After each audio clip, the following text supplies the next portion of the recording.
نبی اکرم صلی اللہ تعالی علیہ وآلہ وسلم نے ایک جماعت سے پوچھا، فرمایا کون ہو بھائی تم لوگ؟ عرض کی یا رسول اللہ مومن ہے۔ حضور علیہ الصلوۃ والسلام نے فرمایا تمہارے ایمان کی علامت کیا ہے؟ پھر غور کریں، حضور علیہ الصلوۃ والسلام نے فرمایا تم کون ہو، تم لوگ کیا ہو، اپنا عقیدہ واضح کرو۔ عرض کی یا رسول اللہ صلی اللہ تعالی علیہ وسلم ہم مومن ہیں۔ فرمایا تمہارے ایمان کی علامت کیا ہے؟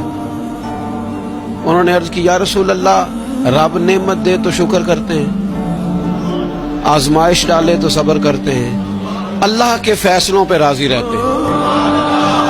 اب رسول پاک صلی اللہ تعالی علیہ وسلم نے جو بات کی ہو قلم ٹوٹ گئے، قربان ہونے کو جی چاہا۔ محبوب فرمانے لگے تم لوگ کیا ہو؟ یا رسول اللہ مومن ہے۔ تمہارے ایمان کی علامت کیا ہے؟ حضور علامت یہ ہے کہ رب کی رضا پر راضی رہتے ہیں، مصیبت ڈالے تو صبر کرتے ہیں، اگر کبھی مشقت آ جائے تو صبر کرتے ہیں، اگر وہ نعمت دے تو شکر کرتے ہیں، گویا ہر حال میں رب کی رضا پہ راضی ہیں۔ اب محبوب کریم نے کیا فرمایا؟ حضور فرمانے لگے اللہ کی قسم تم مومن ہو۔